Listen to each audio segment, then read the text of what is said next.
Alright, can I zoom out 4K? No, you can't. I don't think the angle is that terrible. Alright, so here we are. Now this is, I guess, not an update you were expecting, but hey, it is what it is. So over here on the left side, I have a Surface Pro 3 and the official charger. Over here I have a Lenovo X1 Yoga. It's a ThinkPad and the official charger. So basically I've had this for a while. I like it a lot, but it's old, man, and it did a really good job when I got it. It's probably over 6 years old, and I really liked it. I would bring it to class every day. I'd set it up on a little tiny desk, and then I'd write down literally all of the notes the teacher would put on the board, and I would record the lecture. And when you'd go through one note, and you would I'm just gonna put this on the floor.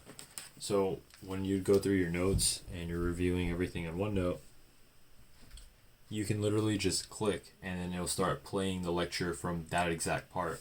So it's like the teacher's explaining it to you again. So it's really nice.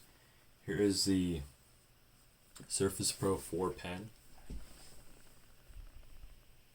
And little eraser, click, and then on the Pro 3, the pen, it's not included, but the one that came out at release, it's got a button over here. This one only has one, but then you'd hold it over here to erase, another one to drag.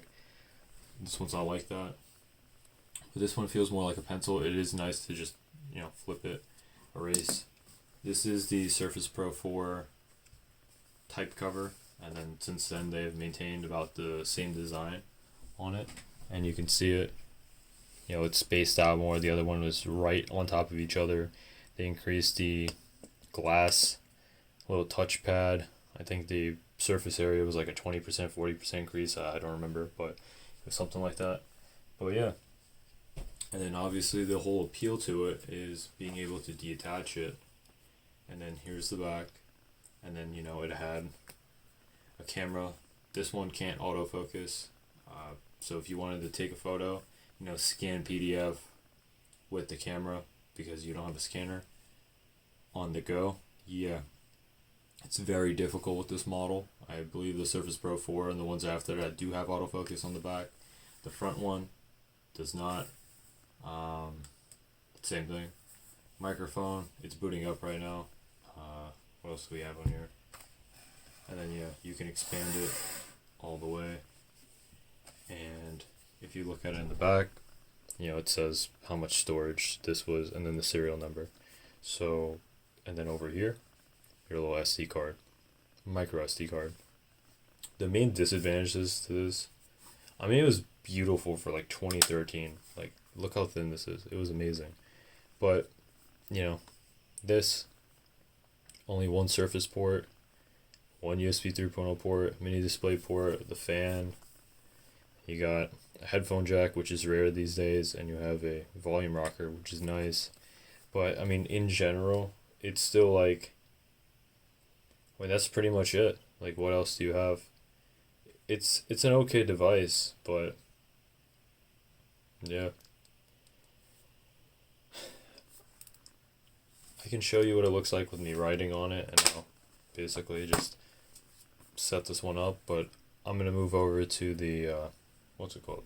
The Lenovo. So 1 second. Alright, so here's the Lenovo X1 Thinkpad. It's the Generation 2. I know these laptops and stuff are old. I don't really get the best laptops. There's just no point to me. That's why I buy like desktops. Anyway, if it works, it works. This uses a USB-C to charge it, and this one actually does have quick charging, and I want to say 0 to 80% in an hour. I think it's full charge in like an hour and a half. The Surface, same thing, full charge in like maybe like 2 hours. So, but that Surface doesn't have quick charge. This does. Can you notice a difference? Honestly, like when the battery's really low, yeah, you do notice a bit of a difference. It does specifically say on the Lenovo X1 charger that it is a 65 watt, just in case anybody wanted to know. And then the Surface Pro 3 one, let's check if it says it. I used to remember what the wattage was, but it says output 15 watts. Let me just double check on this Lenovo one. No. On the Lenovo one, it says output 20 watts when you look at the input and output, so that's probably inaccurate. So I don't remember what that one is. Anyway, so this is what it looks like. My lights are in flux mode right now, so if everything does look yellow, that is the reason why. It's really nice, it's nice to have a laptop that matches, your silver goes to this one, or your limestone, your silver CNC case, whatever. It's nice, so it's cool. This obviously has way more ports. USB, I want to call it 3.1. I'm pretty sure it's only at 5 gigabits per second, not 10. 10 would probably have to be, one of these USB-C ports. I'll double check, but I'm pretty sure it's just a regular USB 3, 3.1. They keep changing the names, but it all means the same thing, Gen 1, Gen 2. If you look at the bandwidth, like 5 gigabits per second, 10, like how much can it handle? Anyway, we got a Thunderbolt port, and you can charge it through either of these, doesn't matter, it's not specific, it doesn't force you. And another USB 3. On the back you have a vent for it to breathe, and a full-size HDMI port, which is very welcomed. USB 3, I believe that's a FireWire port, but I'll have to double check. And that's a headphone jack, and then you click it, turn it on. So I'll click that. It's probably not going to turn on because it's closed, and then it has its own little stylus as well, just like the Surface. Now this thing is closer to like a Nintendo DS stylus. It's not like the Surface Pro 3 pen. So actually no, the Surface Pro 4. Hold on. So this is similar to the Surface Pro 3 design though, because you can see a button here and a button here. I hope you can see that. Yeah. So that top button, I think, is a raise. The other one is select and drag, like holding a right click. This one button is there to select, drag, right click, and then this is a raise.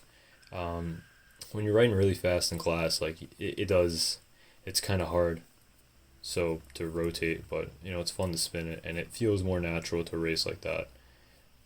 Whatever your preference is, but it is a lot easier to right click, hold, erase, and then go back at it like that. But when you're showing this off in a demo, it feels really natural to rotate it like that. Anyway, so yeah, and I guess it has a battery in it because it has a little charge thing, it looks like. Is this being unscrewed? I have no idea. It does twist a little bit. Anyway, so I'll put this back in there. And just like that. Doesn't go deeper than that. The speakers on the bottom. Surface Pro 3, speakers on the front. So we'll open this up, and I'm probably gonna have to log in. Okay, it's booting up, as you can see, Lenovo. And it's got a trackpad, it's got a track bowl, little nib. See that? Remember that from back in the day? So you can use this, and then you can use this. Trackpad is actually really nice. I know if you guys have been using Windows laptops since like, I don't know, 2008, I don't know, like way back. And if you use them now, they're just much better. Trackpads, I remember, used to be like the main appeal to like why you bought a MacBook. Now it's like, alright, it is what it is, they're okay. So it is nice that they got better. It is unfortunate that Apple doesn't have any laptops with touchscreens. Just it's really nice to like be browsing on the web and then just scroll with your thumb, Even if you don't feel like you ever do it, it's just really nice to have the convenience. Because sometimes I'll be using it and I get fed up of using my hand scrolling like that, or just doing that, and it's nice to just put your thumb like that and scroll like that. So it's nice. What else is there? The keyboard, it's kind of soft. It's kind of mushy. I mean, apparently, the Surface Pro 3's keyboard is the world's smallest mechanical keyboard or something. That was what their claim was back in like 2013, like a really long time ago. Apparently, these actually are mechanical switches. Apparently, you can look up that claim. It is apparently. I mean, would a keyboard enthusiast believe this is? No, it'd be one of those, or something that actually can solder or hot swap switches and you can put whatever you want. But technically, that is the terminology that was used for this keyboard. Anyway, put that on the other desk. So yeah, this one, the keyboard's nice. You can, I actually, this does suck, but they offer a feature inside the software to change this. So look, when you want to hit Control Tab to go through your tabs, or if you want to hit like, Control C, you see how you have muscle memory with the control over there and the FNs there. So there actually is an option in the Lenovo software to change this to, like, you just basically swap these. So FN becomes control, control becomes FN. So now if I hit control space, now you can see the backlit keyboard is on, and there's only two modes, off and a little bit on. I usually just leave it on a little bit on. That also was a super luxury feature of MacBooks, and then you couldn't get it. This is like a decade back. So, yeah, I'm really grateful to, honestly, just, even like in 2013, 2014, like you still struggled. They still made laptops without backlit keyboards. Like, it was ridiculous. I think, what is it, 2020 now? I think everything has a backlit keyboard.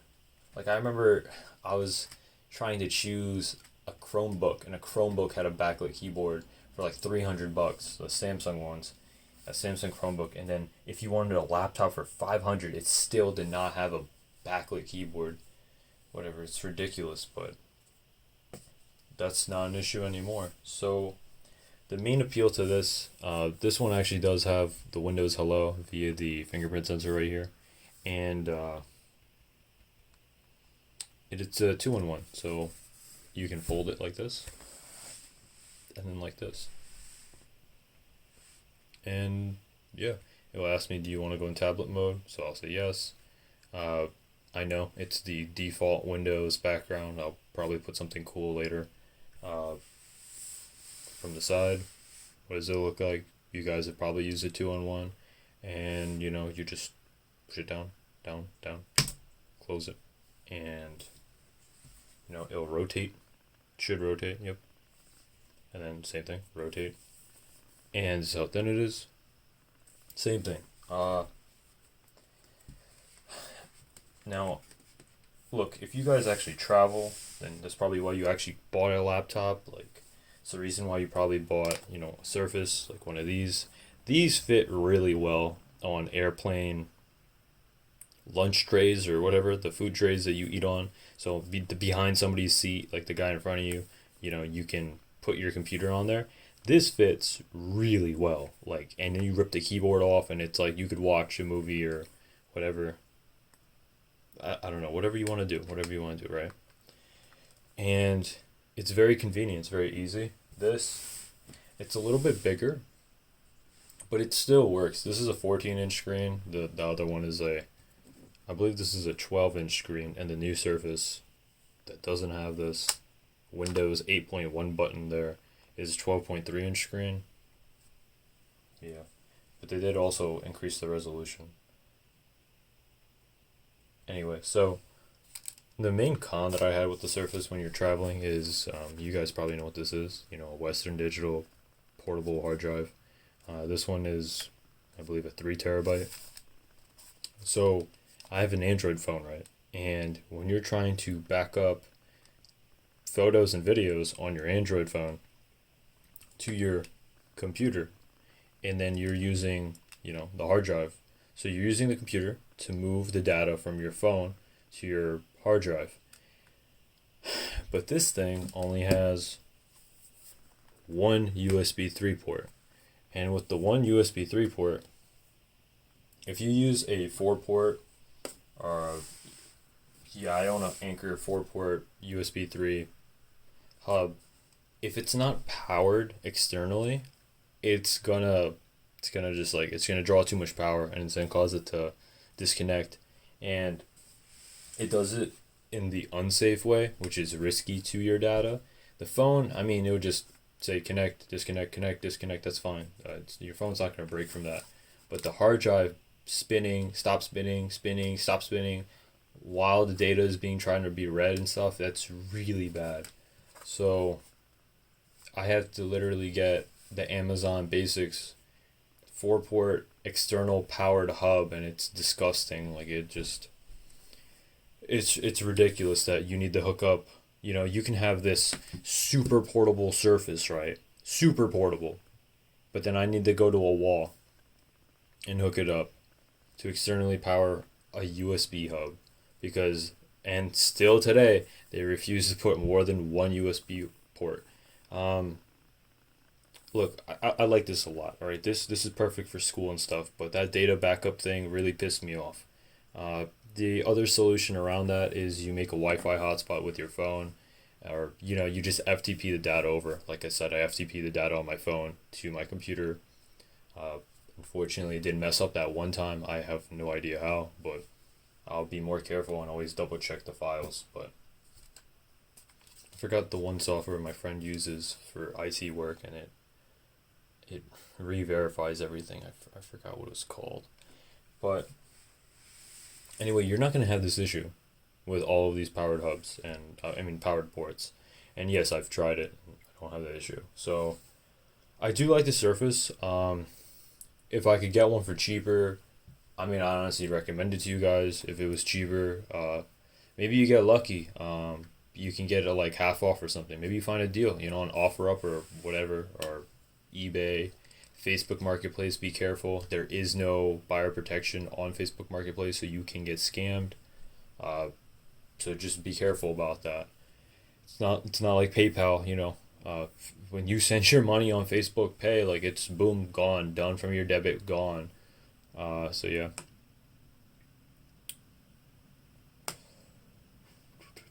I am interested in the new Surface Pros, because hopefully they switch to the new Ryzen mobile processors.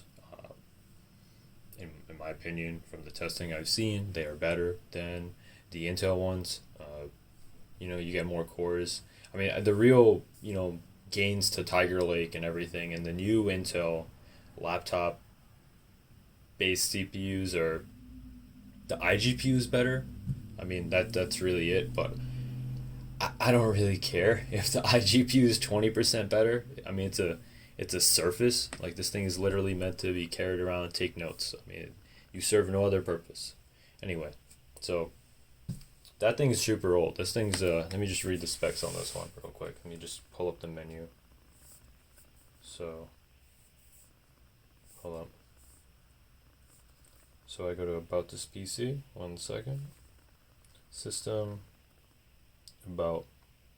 So this thing is running an i5 4300U, 1.9 gigahertz boost to 2.5 gigahertz, 8 gigs of RAM, and a 256 gig SSD. And this was a more premium variant, and it's pretty good. It's just that it's not good anymore. So yeah. The other thing that's really annoying is it struggles to watch like 1440p videos on YouTube. Forget 4K, it can't watch it on YouTube. 1080p, but when the fan starts going on it, and it is really loud. Compared to the new ones, I don't think the new one even has a fan. My cousin likes his, but unless you're getting it for college, there's really no point. What else is there?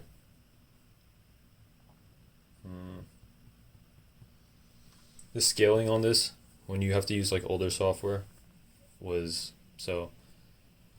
When I had to do a MIPS project and you're using Mars, the scaling is absolutely terrible. Everything is like actual like fire ant size, so it was very difficult. This one is also a 14-inch, and it's same thing, I think, 2560 by 1440. And I think this one it's a 3x2, but the resolution should be more closer to, I should remember it.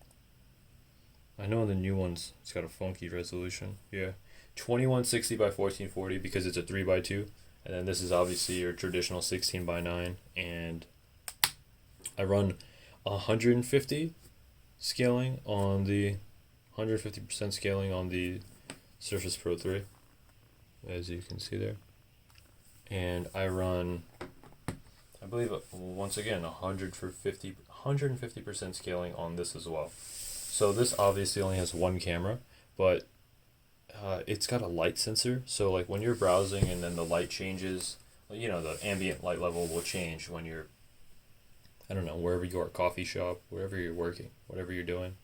And it's really nice to just be browsing or reading, and it raises the brightness, but not too high where it's, you know, burning my retinas, and then it lowers it.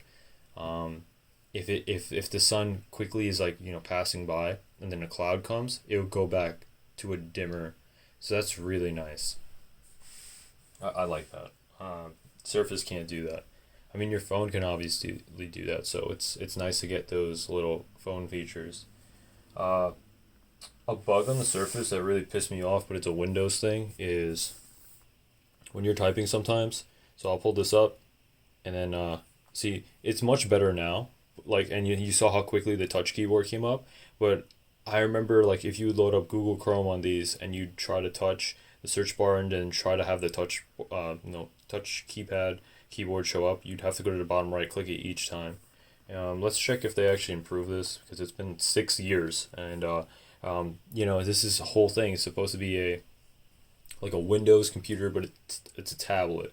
So if you need real software, right? I mean, if I need to run an IDE, like, this is what I'm gonna buy. I'm not buying an iPad for the same price. Like, so let's check.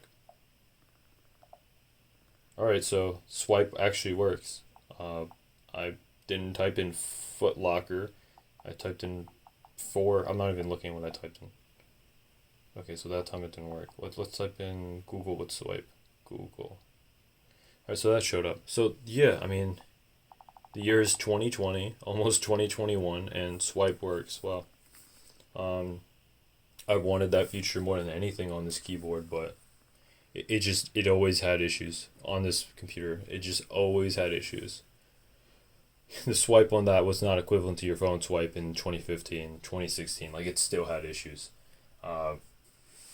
Anyway. This, I believe, is like 3.4 pounds. I have to double check. The Surface, this is a Surface Pro 3. So, it, with the keyboard and the pen as well, you obviously can't tell. But me lifting it up, I can tell. And I did look up the numbers before this. It's around 3 pounds as well, actually. So, yeah. And then I have one of those Wqhd cases. One sec, I'll be right back. So this is the Wqhd case, Wqhd. So, you know, it's got the little cutouts for everything. And I was always worried about damaging my kickstand on my Surface, so it was nice that this stand actually had its own kickstand. And this was a nice angle to write. I know it's not good, but I messed up, and I was actually walking, and I had this around my chest height, which is like maybe 4 something feet. It's probably 4.5. Yeah, maybe it's like 4.5 feet. So it dropped and just hit the floor in the library, and the Surface had no damage. So this case works. Never do that. But yeah, it was completely by accident. I guess I was looking somewhere else and was trying to find a printer, and then I just I have no idea. I just remember it happened. Alright, so it looks nice. That's why I got the red with the red. But besides that, yeah. There's nothing really I can say. This thing served its purpose. I really liked it. It's just that I'm replacing it with this, and I'm not gonna be running like a benchmark, like, oh, this is Crystal Disk. I mean, I could run Crystal Disk Mark, but I mean, you could take my word for it. This SSD speed was like around 500 read. The NVMe in this thing, same thing. It's like a SATA based NVMe, so 500. Am I gonna buy a 3000 read NVMe drive for this laptop? No, there's no point. I could probably find another laptop cheaper eventually down the road. Maybe I do, but I don't see the point. Like for PC, yeah, I mean I get, you'll kind of need it for desktop and stuff. I'm not editing videos on this, This is literally, if I get tired of sitting at my desk and I want to code on my stomach and on the floor, then you can do that yoga pose, cobra, yeah, and then and then you can chill on the floor like this, and it's nice. It opens up your psoas. It opens up your what is that thing called? Your hip joint. What is the front part of your body? Psoas, hip joint.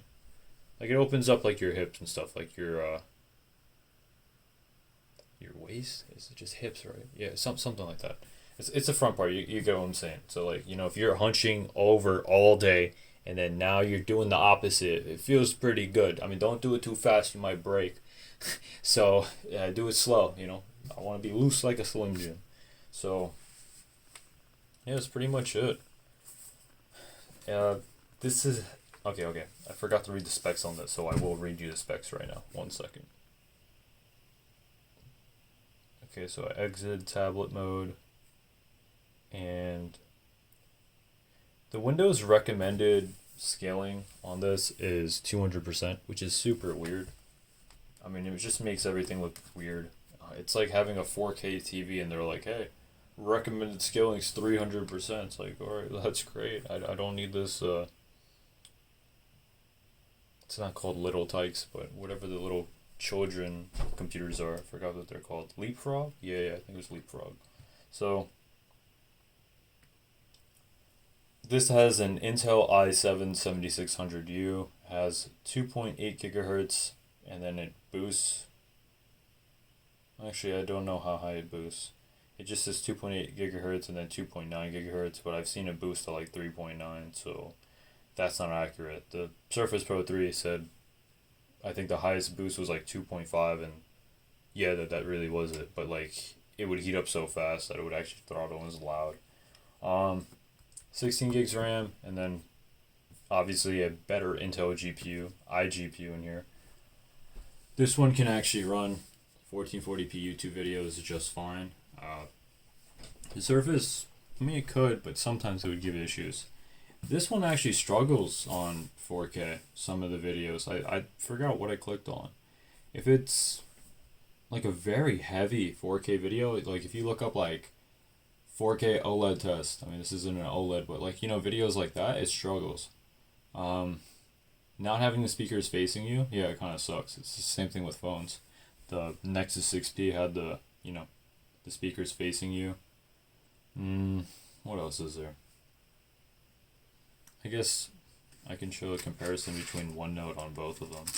So when you're typing up, well, you're not typing, but if you are drawing on OneNote, so here I'll raise the brightness to the max setting, and then I'll put this into little foldable tablet mode, and now I'll put it like this. So the bottom button allows you to erase, and then I'll put like high.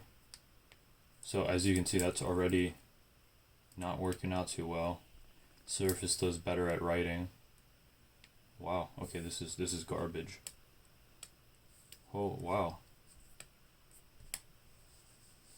1 second. Oh wow, okay.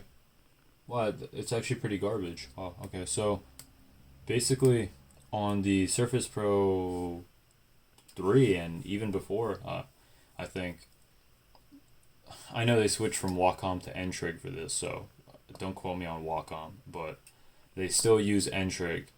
And here's the thing, a Surface Pro 3 has, I think, a fourth of the sensitivity for,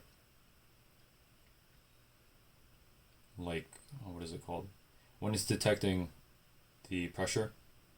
And this obviously is closer to like a Nintendo DS, but that one has the ability to, what's it called? Automatically detect that your palm is on the touchscreen and then not mess with it. So right now I'm trying to do this. Wow.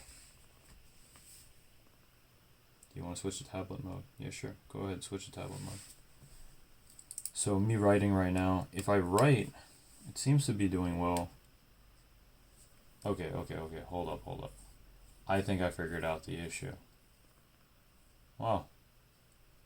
I never knew that was an issue. So if you twist this back and forth, it actually extends the stylus tip. So it goes in and it goes out. I had no idea. Okay. That was why. So let's check if it's worse. Hi, I am Paul. I like potatoes. You have to put potatoes spelled incorrect. That's the perfect way to do it. Alright, so we'll put it over here. And let's load this up. That wonderful, terrible Windows noise. It got a little error. Alright, so we'll put this on max brightness as well. And now I'm going to put hi, I'm Paul. Oh my god. I like potatoes. Alright, yeah, that is way smoother. Oh my god. That, I don't want to call it garbage, but it's not adequate. This comes out way better. I know there's a setting in OneNote, or there is a setting in, I believe, the Surface application in Windows, the store. So if you have a Surface, it'll show you like your serial number and little like features if you want to disable or enable this Windows button. I disabled it because it's not like a Windows 10 feature. It used to be like a Windows 8.1 thing. It has the ability to smooth out the lines to make it better. So yeah, I mean, I know the thickness is a bit thicker than the other one, but it's not going to make a big difference.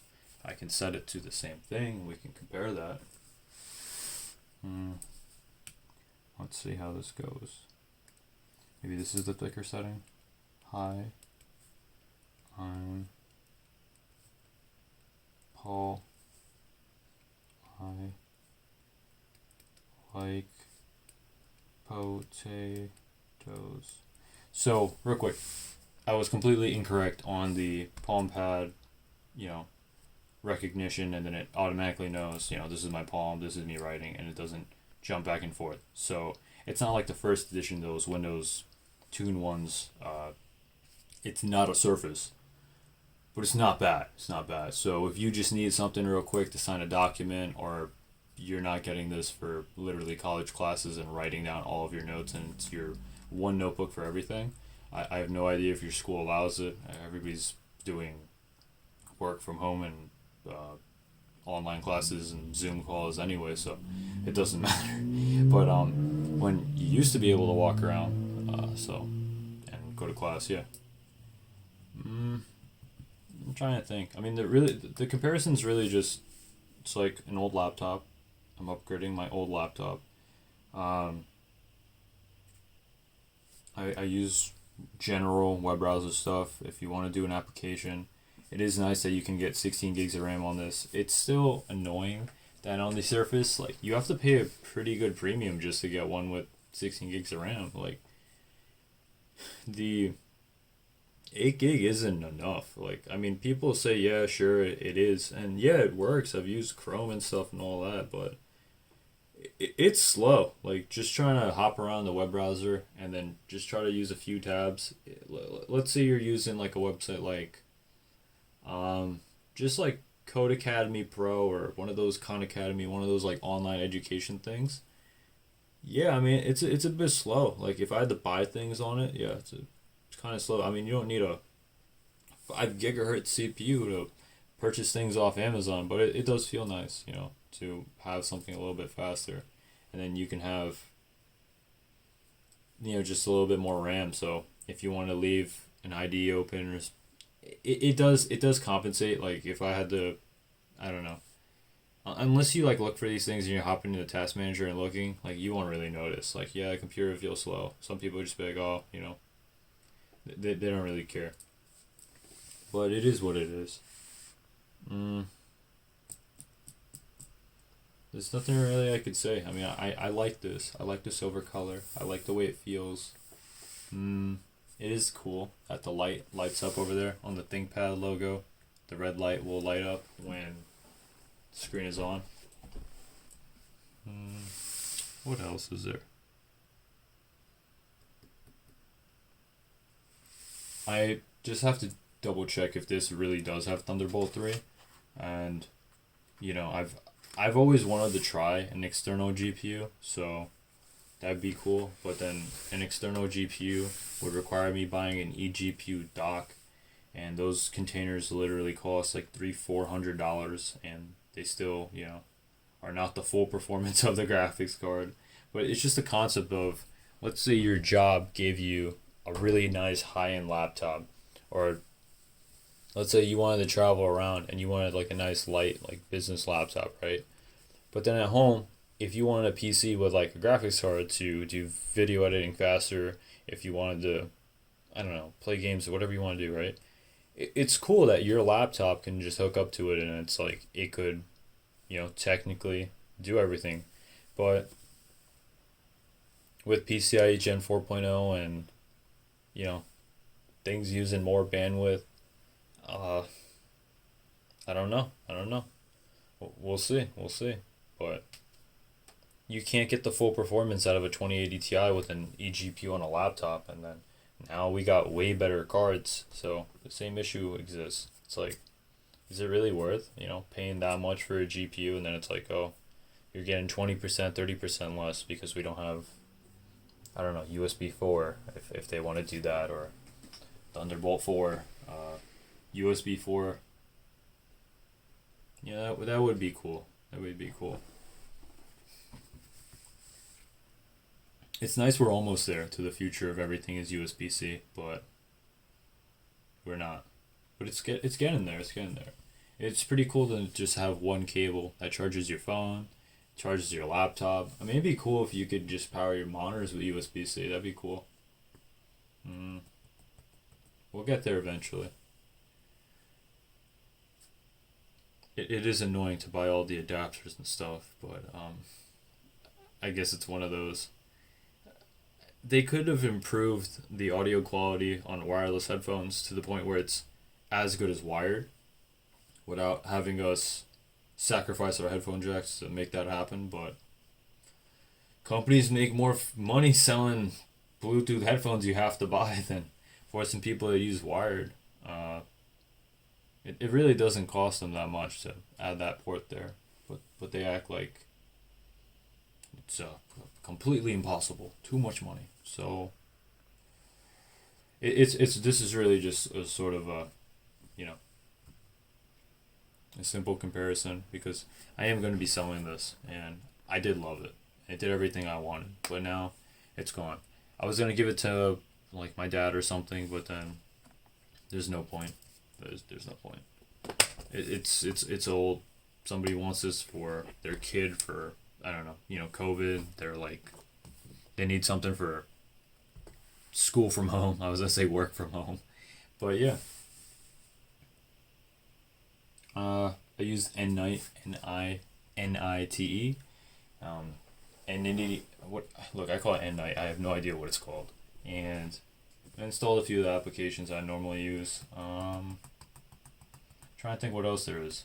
The mic is okay. It's not fantastic. The webcam is acceptable, not fantastic. The main advantage really is this thing runs cooler and has one fan right here. I'll put it up to the camera. You can't hear anything, but the Surface Pro 3 fan would start spinning if you had like 12 tabs open, and it would get loud. I remember I used to run in like eco mode in class, and just so it didn't make a lot of noise at the desk. and all I'm doing is using OneNote. But the thing is, the heat starts to trap even more when you have this massive case on it. So it is really nice that the new ones don't have a fan for real Intel processors versus like, you know, the Intel Atom. I think it was just a Surface 3. Yeah, and there's a Surface Pro series. Yeah. I think they have like a Surface X now. Yeah. And that one, I think that one uses an ARM processor. I'll have to double check. But that one's design feels like a next gen Surface. The newest Surface doesn't feel like a next gen design. I know they work hard, you know, they have to make sure everything's perfect. And it's just annoying that the specs in the Surface are always like a year old. Even like the Surface Duo, my friend ordered one, and it's nice, but like, why does it have to have a year old processor always? I get it, you know, they want to make sure the thing doesn't explode. They're always ridiculously thin. They don't want any issues. Let's say the newer end hardware had issues. It's kind of like they know that thing is like a year old and there's no issues. To be honest, you're probably never going to have any issues, but I get it. Don't want to be 100% sure. Yeah, that's pretty much it. I mean, the screen is nice. Text is nice. It's a laptop. What can I say? I'm mainly just getting rid of that Surface Pro 3, and this is the replacement. So, yeah. I guess if anybody's interested in getting one of these, yeah, I'd say get one. They're really nice. It feels really nice. It's nice. Yeah, I'll probably get another ThinkPad foldable again in the future. Big feature on this. You can take the back off, and I think you can basically replace anything. On the Surface, you can't do anything. My friend's Surface actually died, and he couldn't get the data off of it. So he actually just cracked that sucker open, and he actually cut open where the SSD was and took his SSD because his data was on there.